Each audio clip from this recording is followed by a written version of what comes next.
as time to check out what is happening in the mining sector of the Republic of Ghana. As usual, I have with me in the studio Mr. Martin Ayisi, who's the Chief Executive Officer of the Minerals Commission. Good morning, Martin. Morning. How are you? I'm fine. Yourself? Good. By the grace of God, we're good.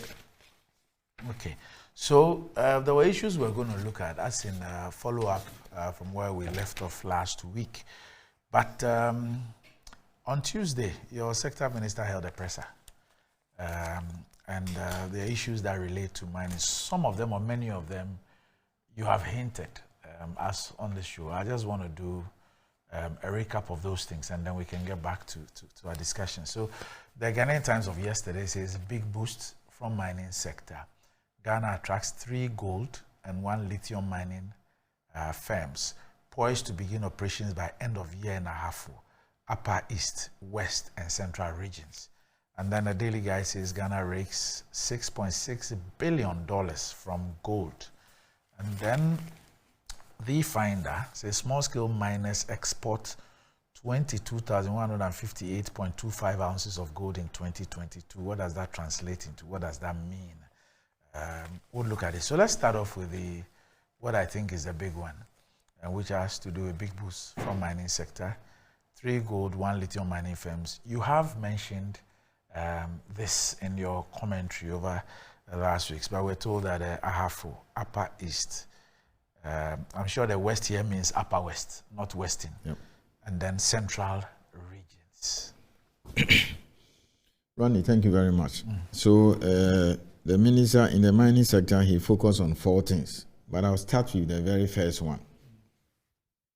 Essentially, what he said is that within the next 2.5 years, we're going to see 4 new projects. Okay. Big mines. 3 of them on gold, 1 on lithium. As we speak, 2 have started construction in 4 of the 16 regions of Ghana. Remember my introductory remarks. We have just woken up and realized that the entire 16 regions of Ghana, we are either doing some exploration and or mining. Some regions are mining and exploring different minerals, others are also exploring. So number 1 on the list is Cardinal Resources, originally an Australian company, now bought by the Chinese. They are operating in an area called Bui, I hope I got the pronunciation right, in the Talensi district of the Upper East region.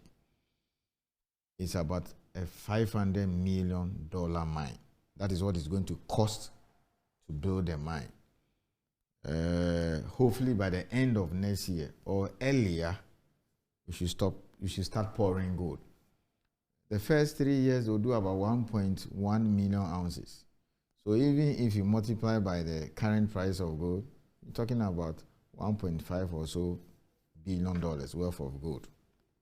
So that's number 1, Upper East region. I will not say it's the first large-scale mine there, because there is one called L International. It's underground. So this is gold, open cast. The potential to do underground, exists. What's open cast? Open cast. You see, there are 2 ways in which you can carry out a mining operation or extract a mineral generally. You either do it on the surface, so you dig a pit. So that's why they say open pit or surface mining, or you go underground. It is not for anybody to tell you go underground or do surface. It's a location of the ore body. Obuasi, for example, is about 1,500 meters deep. That's about 1.5 kilometers. You can operate from the surface. Some start on the surface, then later on they realize that, look, further exploration shows that you can only reach what is down there through some decline or a shaft. So you either mine on the surface, so an open pit, or you go underground.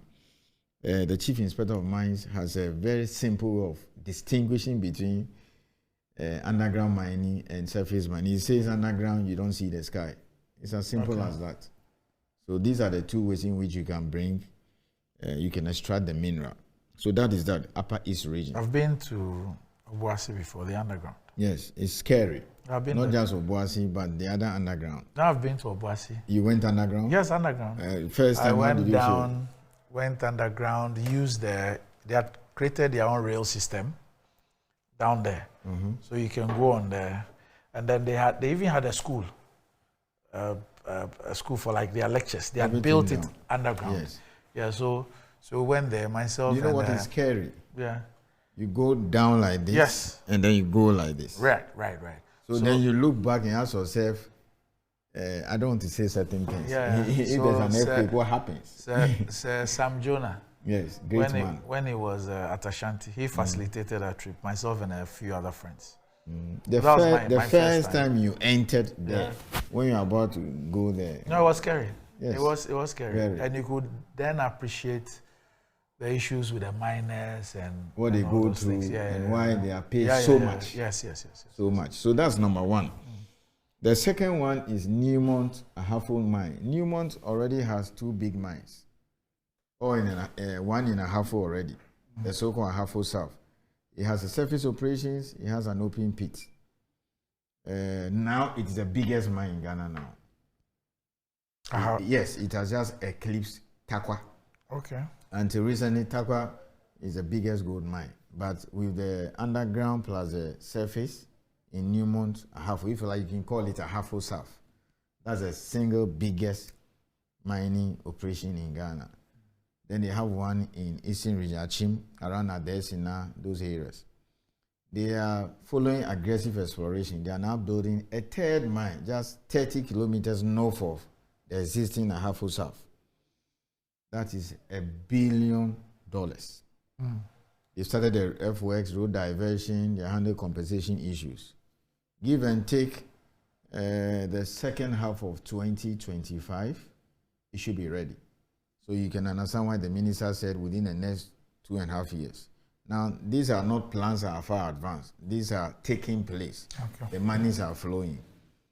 Again, gold. It could run for 20 or more years. So we are not done with mining yet. Then the third one is Azuma Resources in Upper West. Part of it is located in Wa East. And then also in where the speaker comes from, Nadoli Kalio. In the course of the year, they also start. And they might be pouring gold just around the same time like Cardinal. So next year, you might see 2 new mines. And then Newmont will come the other year. Then, of course, the last one is lithium, which will take a shorter time to do construction. So by and large, this is what he said. And we're looking at about $2 billion. So you see, that dovetails into my summing up last week. That for us at Minerals Commission, people keep bashing us or saying, oh, mining has not benefited this country. It's not true. It depends on how you're looking at it. But I'm the first to admit that we can do far, far better. So when I link this, I'll talk about the second thing the minister talked about. So that will lead us to legislative and policy reforms to address some of these challenges and criticisms we get from Ghanaians.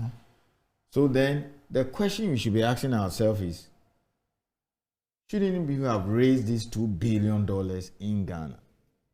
Because you know something, Randy? This is a company, Newmont alone is bringing $1 billion. It is the biggest producer of gold on earth. And they are going to bring this money from outside. Now, in Africa here, they find us as very high risk when it comes to investment. They have their own indicators, political risks. They look at coup d'etat. They look at the fact that you change your laws overnight. They look at the fact that, what do you call it? Some countries in Africa can just get up in the middle of the road and change the rules. So when they are bringing those monies here, the interest rate is several times higher than what they will have learned to a similar operation in America, in Australia, in Canada, or any other jurisdiction where they consider the risks not as high as the one in, what do you call it? So these are some of the things we need. So you might find out that they may be asking for maybe 12% interest rate as again maybe 1 or 2 in their country. So these are the kind of things we need to take into consideration. So that is what the minister meant, that we're going to see 4 new mines within the next 2 years. So that means increase in gold production. And then, of course, we will now diversify our mineral resource base to add lithium. Then the other thing he talked about is legislative and policy reforms. And why that? Because we realize that we need to change course. We need to change some of our policies and our laws to deal with so many things. 1, these so-called critical minerals or green minerals. 2, what I've been talking about over the years, that they say mining is not benefiting us. So we need to design certain policies to ensure that, look, we enhance government take, Ghanaians come in, people raise money here, etc. So we have started reviewing the 2014 mining policy. Typically, a mining policy should be reviewed every 5 years, but there's a provision which says that if you think that nothing dramatic has happened, you can still keep it. So 2014 now, you're talking about 9 years. It is time for us to change the mining policy of this country. You now have small-scale mining, 13 out of 16 regions. You're talking about nearly over 3 million people. Just a sector that drives cocoa, small-scale mining alone. So you need to look at the policy as against 9 years ago. You are beginning to find minerals that traditionally you've not been mining. Lithium, exploration for graphite and one ore. So you also need to design your policies to capture the battery minerals. That's also one thing. That I just have a document here. There's a conference in Australia sometime in March. It says that the lithium is one of the several green minerals. You have graphite, tin, nickel, lithium, cobalt, copper, manganese, vanadium, rare earths. We have about 3 or 4 of that. Graphite, we have lithium, we have bauxite, we have manganese. And then we see some other things like cobalt and things in some parts of the region where I come from. So he says, if I can read, the lithium value chain alone will be 1.3 trillion sector by 2025. So this is just lithium in 3 years. So you will need to change your policies to also be able to capture this. Do we have a lot of lithium? Yes. Even the discovery in Ewoya in Infantsiman is world class. Yes. If you look at the kind of money they are going to use to construct the mine and then the turnover, looking at the price of the... Is lithium mined just like gold? No. How is it mined? They are going to use this density method. I need to come and show and do some demonstration. That's different from... So you don't build mines like... Oh, you build a mine. A mine is a mine. You have structures, you have offices and all those things. But surface, even gold is extracted in different ways. Okay. Yes, it depends on the kind of... So with lithium, is it underground, surface? It's open pit for now. So that is it. So we are changing the policies now across board. Is that the only place we can find lithium? No. If you look at... It's like...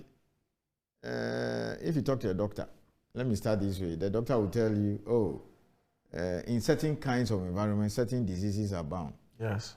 So you might find certain diseases in Europe rather than in Africa, or Africa rather than, or even within Africa, certain belts. It's the same thing here. Geologists will tell you, lithium, you either find it in clay or hard rock or this brine, like the ones that you find in Latin America. There's a place they call the lithium triangle, where Bolivia, Argentina, and then Chile, their borders, merge. They have a different way of extracting. Our own is hard rock.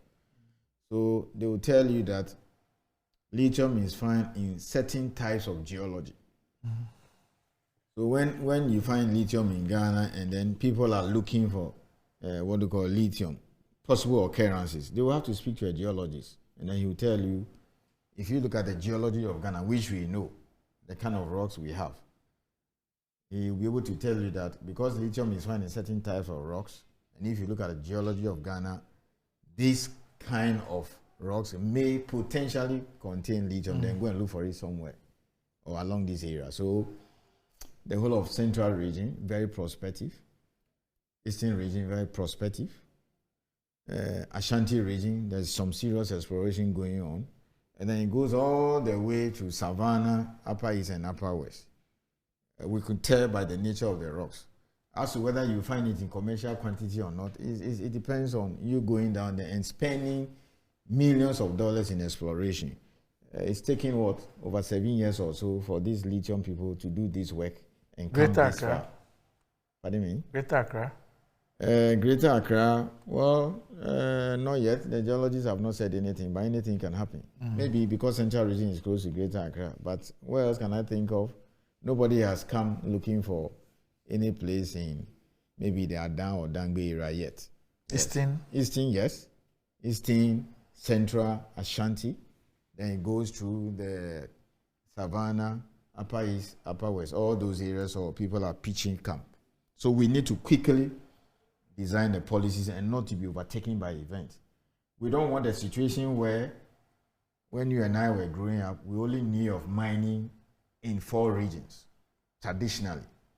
Famous Ashanti region that has been using gold before the white man came, Eastern region, Western region that included the then, like now, Western North, and Central region. Brohafu mining came barely 20 years ago, Newmont. That was the first major mine. So it used to be Eastern, Western, Central, and Ashanti. Now, within the next 20 or so, or within the last 2 decades, we find ourselves exploring and mining in all the regions in Ghana. So you see, we need to move quickly to catch up. So now Minerals Commission have practically almost all the offices now in the regions. We are creating more. We are having district offices and even satellite. And then we need to hire more people.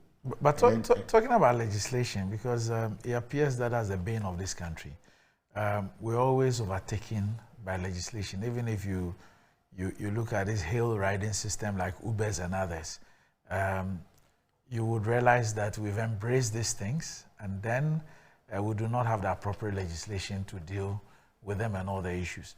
You speak about the fact that we need to speed up, but you have also told us that we probably will start the mining of lithium, the production of lithium probably by next year.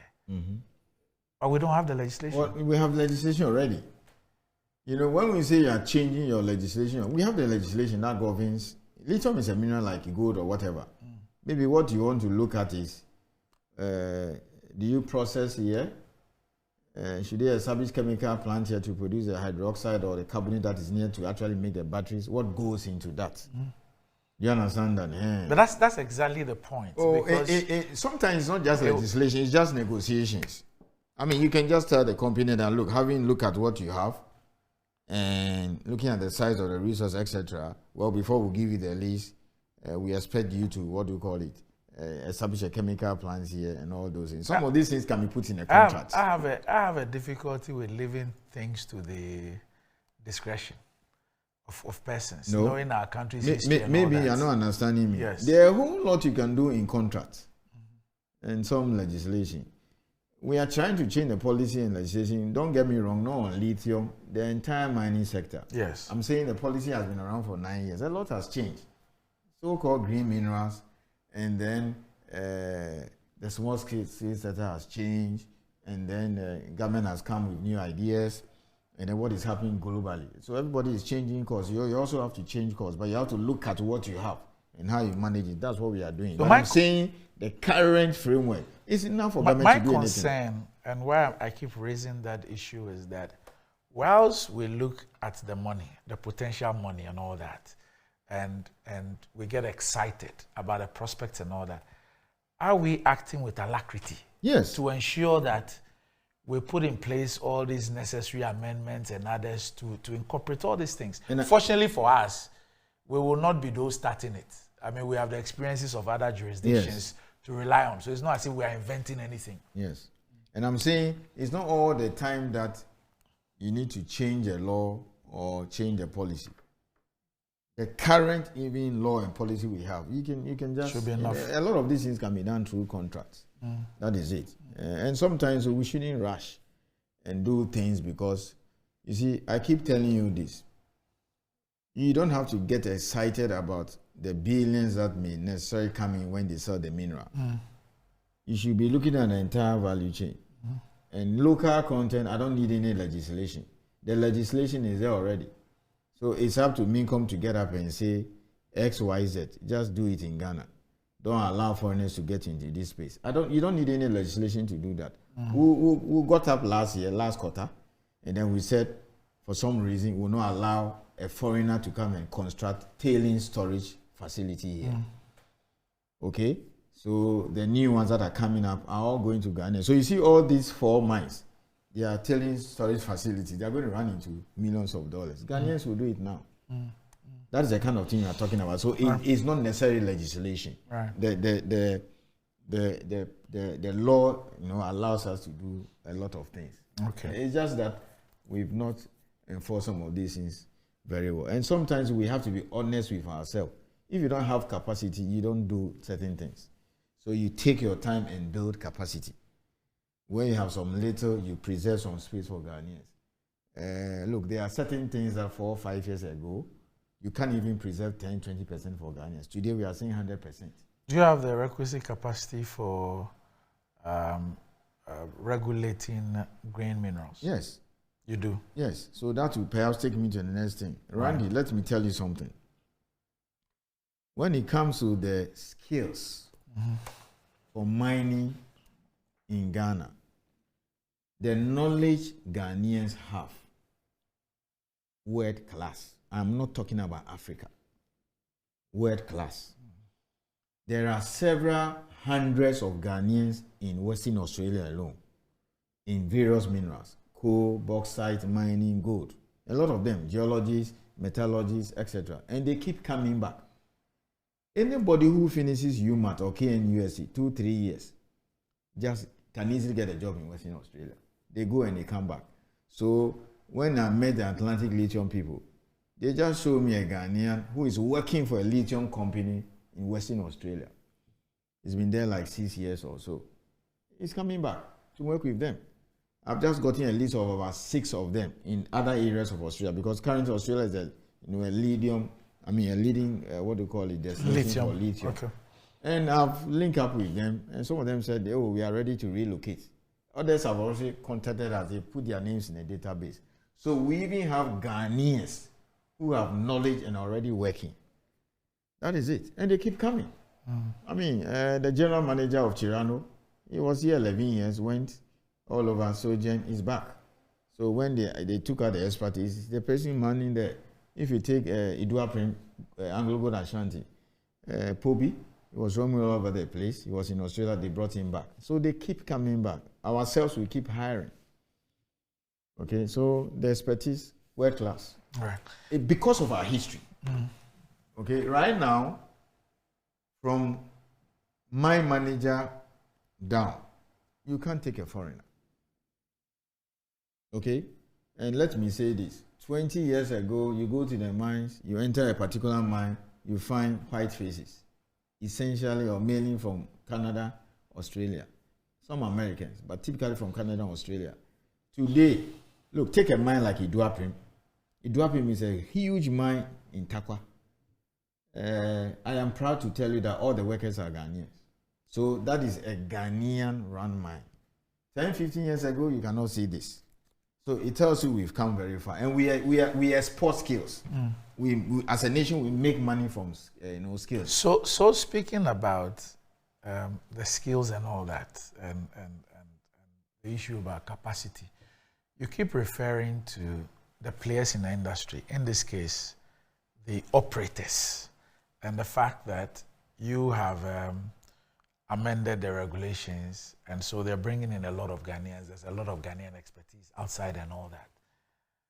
Your commission, as the regulator, yes, you are in the public sector. Are you able to attract that level of competence? Because, and I ask this because the regulator must have capacity as high as the industry that it seeks to regulate.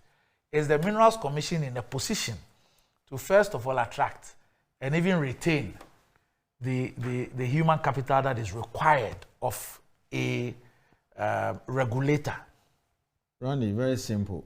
The last 2 years, we have had people leaving the mining companies in droves joining Minerals Commission. Why? Look, mine life is tough. So you have, let's say, a lady, for example, mining engineer, and she's underground for 11 years. She has 2 kids, etc. She's tired. For how long can she be doing that kind of thing? Or maybe she just finished human, she's high there, she's gone underground. And then she needs to, raise a family and all those things. So she finds it very Herculean. And a lot of them. The chief inspector of mines spent 12 years in Obuasi and joined us. The deputy also worked in Obuasi underground and joined us. And then many of our people have left the mines and they've joined us. And they're working with us. Yeah, what I want to find out whether we can pay them. Yeah, because you see, when you speak about the issue of women and family and all that, it's more of an issue of convenience. Yes. Yes, but I am speaking about whether you are as attractive. Yes, we are. Yes, that's the point I'm trying to make. Because we are because attractive. Many of the times you find out that for a lot of our regulatory bodies, one of the things that we do is that because we see them as public service, we expect them to regulate industries that have people with high skills and everything. Yet we do not put in place things that attract and retain people with those skills for the regulatory agencies. Randy, 3 things. If you talk to anybody in the mining industry, he will tell you that, and I'm not boasting, the Minerals Commission that they know 2-3 years ago is not the Minerals Commission we have now. We have over 400 workers. When I joined, we were 67. Now, I want you to understand certain things. People need jobs. There's it's not a matter of people need jobs, because I cannot hire people with sociology, history, and that kind of background, with all due respect. Now, there's something I want the general public to know, and why Minerals Commission should be treated differently. I cannot speak for other people. Now, you are regulating an industry that is global. True. Where the knowledge and technology is changing, if you like, every day. Right. Now, you sit in Ghana here, you have the biggest producer of gold in the world operating in Ghana. 2 big mines, they are about building a 3rd one, which will be ready in 2.5 years. It's an American company listed on the stock exchange. This is a country that is well developed, a quarter of the world's GDP, it has all the technology. Now, you need an inspector, whether for machinery, electrical, processing plant, or a mining engineer, who can go to the mine and point out possible accidents and ask you to correct mistakes. So they are going to bring somebody from America, or even a Ghanaian who is well trained, has room everywhere. He's gone to Australia. He started from here. He's gone to Australia, he's gone to Canada, he's room everywhere, and then he's brought as a mine manager. If you are an inspector for Minerals Commission and you enter the mine and you leave and you cannot spot an accident, you become a laughing stock. Yeah. They even laugh at you and say, look at them. So I have made this clear. We match them boot for boot. We also spend big time on training. The minister understands us and he backs us. So if I need to take the whole world's money to take people to Australia or South Africa to go and learn ventilation, because we now have about 8 underground mines, we will do that. We have to look for the money and we'll get it. What about conditions of service? It's fine. It's fine. We have some of the finest, conditions of service you can work, because you see, I have to do that. Okay, I've just told you, if I need to have somebody who is a mine manager, okay, to go to the mine and go and then inspect and make sure that there are no accidents, you got to pay them well. I mean, we will not be able to pay the kind of thing they pay in the mine, but we are okay. So, for example, I have a lady who had worked at Goldfields. Goldfields, Takwa, has the largest processing plant in Ghana, about 13 or so million tons. She's a metallurgist. So nearly 10 years. Then she joined Minerals Commission 3 years ago. So she's been working. She's in a Kumasi office. So she goes to check the processing plant. When the inspectors are going, they go as a team. The electrical, the machinery, all of them go. Then they check the various areas. Now we've taken her to one of the top mining schools in the world, Cambo. That's University of Exeter, to do the masters in mineral processing. It's specialized. She's coming back this August. We've been talking to her. She says, yes, what she's learning even is base metals bias. You need to do that. So at Minerals Commission, there's nothing like, oh, why are you spending maybe $30,000 or $40,000 to take somebody out? Chirano is an underground mine Obuasi is underground. You now have El International and Talensi underground. Newmont has underground at Subika. They are going to go underground very soon in Achim. Wasa is underground. Presia is underground. Everything there is ventilation. Okay? So you need to go out there to South Africa or Australia or America to go and train people so that they get the knowledge. Some of the things, so people ask, why don't you take them to human? They don't have some of the things there. Look, mine is all about automation, robotics, and all those things. We are not there yet. Get there. We are not there yet. The professor at Newman maybe did his PhD in Australia or whatever, but you teach with software, automation, all those machine and equipment. They don't have it. So you need to take people to South Africa, for example, has the best technology, and they are so knowledgeable in underground mining because that's what they've been doing for centuries. So you need to take your people there because they are here. They have two big companies from South Africa that are in Ghana, Gold Force and Anglo Ashanti. So we spend money and we have what it takes to train our people. So when it comes to training and when it comes to skill development, we are on course. We have the support of the minister, we have the support of the board. So if I go and tell my board that I need 200,000 to even take 2 people to go and learn mine ventilation in US, they will approve it. Right. Okay. So talking about spending the money, let's also look at making the money. Because I don't want a piate. Yes. Yes. Okay. Do you understand now? Yes. Yes. Okay. So let's talk about making the money. The last time we were here, we were speaking about how in other jurisdictions, how they rely on different funds to fund mining. And you even refer to our pension funds and all that. And I think you promised that you were going to even give us some examples of places because of the risk associated with investing in mining. You promised that you were going to give us examples of some areas where they actually are investing some of these monies in mining. We all know what has happened to investments in Ghana. We all know the issue of our pension funds, what they are invested in and all that. We have a long history. I don't want us to go through the last 30, 40 years. Our SNIT itself, what has happened to SNIT's own investments over the last 4 decades and all that.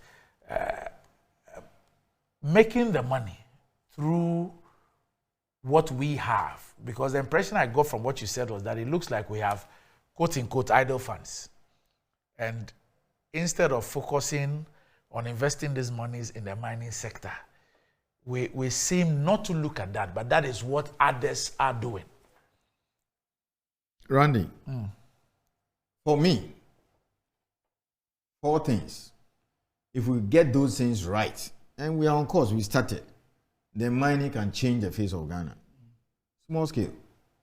Talking about it happening in 13 regions, over 3 million people in it. Receipt last year was over $1 billion, just small scale gold. Is that a 20-something thousand ounces? Yes, it's more than that. Actually, that figure is kilograms. When you convert it, it's about almost 700,000 ounces. Okay. So that because is it. It looked too small for yes, but it's kilos. So managing the small scale sector is one, because you're talking about 3 million livelihoods. So let us do it very well, and we are on course. The challenges we face, though. So that's number 1. Number 2 is dealing with local content, which I believe we are wrapping up this week. Why? Because we realize that they are spending 3-4 times more to procure goods and services than they pay to government. So that is also the second thing we have to deal with. So we keep revising the list. When we have capacity, we keep preserving for Ghanaians. The next 2 is what we need to take seriously, if you like, for the next 5 years. That's why we are changing our policies and then the programs. Value addition. It's something we have to tackle very well. Getting more into smelting, into more processing and all those things. So the next 3, 4, 5 years, we need to do a lot. So iron ore, bauxite and all these things, we have to process. Because look, if you put this lithium concentrate in a chemical plant, the price is 6-7 times than if you export the concentrate. So that is it. Now the 4th one is now to answer your question. Raising the money here. Let me just read something to you. It says, Vanguard eyes bigger slice of Australia's 2.3 pensions. And it says Vanguard Group Inc., not the Vanguard Assurance we have here. This is one of the biggest asset managers in US. It's accelerating its push into Australia's 3.3 Australian dollars, or if it's US dollars, that's 2.3 trillion dollars. So this is a company incorporated in US. I think they're about the big three or so. They manage assets, and these monies come from all kinds of institutions and persons in US. They are going to Australia. So look at the money they are talking about here, 2.3 trillion dollars. And this is my worry. So you have, and this company I've just mentioned has invested in Newmont.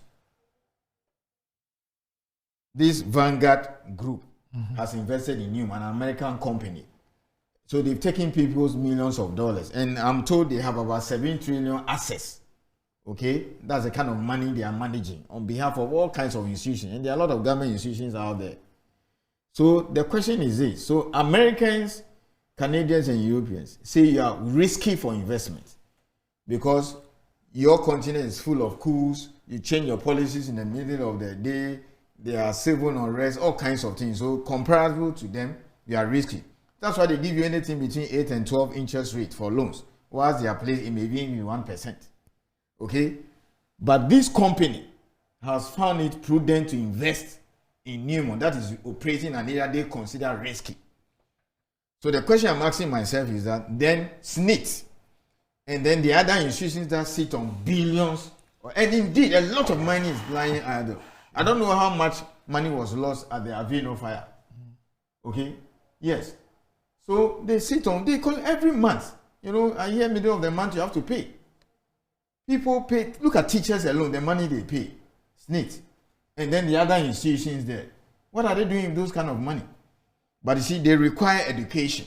They need to understand this kind of thing. So when we meet some of them, so by your risk, I ask myself, the people who don't even know where Ghana is located, and they have rated you as very risky place to do business, have brought their money here. Vanguard Inc. Group Incorporated, America, they've invested in Newmont. So how dare you sit here and say Ghana is risky? Okay? If somebody has even bought gold $1 million last year, this year he'll be smiling. But we have just been told, I'm not the one that is saying it is public knowledge, and it's not a condemnation. SNIT has admitted that all their investment in manufacturing has not gone very well. So you can imagine all these years, if they've, I keep mentioning them because they sit on billions. If they have put this money in all these mines. So Bibiani mine, moribund 7 years. Then, courtesy of minister, we brought life back. Bibiani is agog now. They poured gold in July. They started commercial production in August. End of last year, they did 54,000 ounces. This year, they intend to do 240,000 ounces. If you become conservative and use an average price of $1,800, where the gold is now, you are talking at least $400 million. At least $400 million. And I'm here telling you that Bibiani raised $160 million locally. $160 million locally, cedis. Those institutions and what do you call it, entities that put money in this, they are smiling because it's a very good mine. By the end of this year, next year, most of them will get their money back.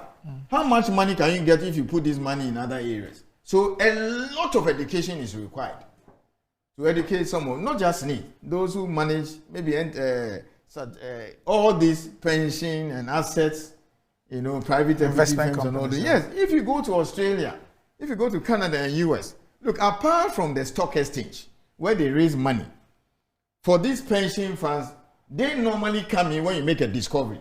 So for instance, during exploration, they find it risky. You may or may not find anything. So if you don't find anything, then he will lose his money. So they will not endorse that. But right now, Atlantic Lithium, now that they have made a discovery, they have a world-class asset. Any pension fund in the world will put in money. All right. Okay. So for me, raising capital, okay, and it's not something that is far-fetched. Bibiani has done it. Okay, so in the next 2-3 years, for instance, we should be raising these monies here. They will not go outside because you see these $2 billion that are going to use to just build these 4 mines within the next 2.5 years. They will go back. Very high interest rate. You know the painful part, some of the monies even comes from the parent company. So parent company A in US or Canada has money, then they lend it to the subsidiary in Ghana and take 12% interest rate. So once you set the goal, that is already gone. But if you raise the money here, it will stay here. So these new policies that are coming up, the target is to look at 4 key areas. Change the face of small scale mining because of the sheer volumes of sheer numbers involved. 3 million, 13 regions. We'll support them, we are doing it. By the way, the gold catcher has arrived in Bali. You have about, what do you call it, several thousands of people who are on the ground working there. 3,000 people working illegally. But we are not going to regulate them. That's the kind of thing we are talking about. Why is have got their machines? So within the next 2-3 months, we'll go and launch for them. They are gainful employed. They can work throughout the year. So that is one thing the government is focusing on. Let me repeat. The second one is value addition. It takes time because some of the things go beyond just main income. Right. It requires the issue of power and all those things. The third one is local content. We are on course. You've heard me severally. The next one, which we should be crazy about, is how to raise the money to build the mines locally. And I'm giving you a hot example, Bibiani. They raised $160 million in cities. Cities. Okay? So some of them will get gold back, others will get their money, etc. All right. Okay. So basically, these new policies and programs, these are the areas we are targeting. And trust me, we are not done yet in mining. Just these 4, because we said 3 are gold, 1 is lithium. Just these 3 mines, that will be, producing gold within the next 2.5 years. Maybe by the end of the 3rd year, they will ramp up. Okay? Because when you start somewhere in June, you can't produce full. So the following year, it may be full. So they will say they will ramp up. You're talking about 850,000 ounces of gold being added. Remember, some are expanding, like Wasa. Some are also doing redevelopment, etc. So very soon we might be doing about 5 million or so. So let's do more of local content, goods and services. Let's try and raise the money here, etc. So education like this, a forum like this, provide an opportunity. Because trust me, and I can bet my whole life in it, folks in SNIT don't understand this thing very well. Okay. Maybe 1 or 2 people because of their exposure, but very soon after talking to us, they will start hiring mineral economics, and they will send some of the actuaries to go and do mineral economics. And now, look, some banks now have a mining sector department, right? Because they are beginning to learn mining to the mining sector. So it's all about education. The billions, I believe we can even raise $10 billion locally in cities for this mine. Okay, so we need to go, but let me just ask this. Daniel Banwoku, who's from the Center for Indigenous Knowledge and Organizational Development. He sent this. He says, I'm alarmed by the presentation of your guest. Why? My concern is that it looks like we are about opening up the entire country to mining. Are we mindful of how fragile the Northern Savannah Ecological Zone is? We may be interested in developing a predetermined criteria to guide prospecting and potential mining schemes. Do we have the capacity to deal with all the social and environmental challenges from mining? Please check with your guest if there is a predetermined criteria. Randy, wonderful. I'm sure he might be listening for me for the first time. I don't remember the name, but it doesn't matter whether it's Daniel Banwoku. It doesn't matter because once you're a Ghanaian, you have a stake. First, the legislation is there. Our duty to enforce it. Right from day one, the marching orders Minerals Commission got from our minister, himself and Northern. He said, I've heard so much about mining, what has gone wrong. We've also heard so much in terms of how we've benefited. Modest do, okay, skills, etc. Now local content. He says, don't let us repeat the challenges and problems in the south, 100 years mining in the north. So maybe next week I'm not here because I have to attend the program. The other week, we'll come and show you pictures of how the community in Talensi is looking like before and then the current situation. We are very mindful. So for me, I'm happy that even the one at El International is underground. So we are very careful about that. I've seen the plan of Cardinal, for instance. They are going to spend a lot of money to develop agriculture because it's not everybody who can work in the mine. So we are mindful of that and not to repeat the mistakes. Right. And I keep telling you, I don't know whether it's this forum or somewhere last week, the small scale mining in the north is totally different from the south. If you ask me why, they don't have this Pra and Cobra Brim kind of challenge. Theirs is what we call hard rock. Okay? And it's underground, or what do you call it? Open pit. So if it's just hard rock, it's localized, it's at the same place. So Tinga is underground. You go to Edward Bauer's constituency, Bongo Soil, the one we launched sometime last month or in January, it's underground. So it's localized. And that's the beauty about the small scale in the north. You go to Bole, it's the same thing. So once you give them gold catcher, they stop using mercury. So we are mindful of that. So we are asking the mining companies that, look, you can't employ everybody, spend a lot of money in agriculture. They brought a plan and you love it. So we are very careful. We can't risk it. All right. Okay. So Mr. Ayisi, thanks for joining me today. I guess that we've had an exciting discussion. We'll see you in 2 weeks. Yes. Next week, not next week I'm away. Yeah. But I'll be back the other week. Okay. Then we can discuss more about community mining. Yes. And then the other compensation, how it works. Yes. And then show you pictures of how people were working illegally right. and how they've been transformed now into the proper way of doing responsible mining. Right. Tinga, Bongoso, and Co. Right. Okay. So we'll be here and we'll be waiting for that.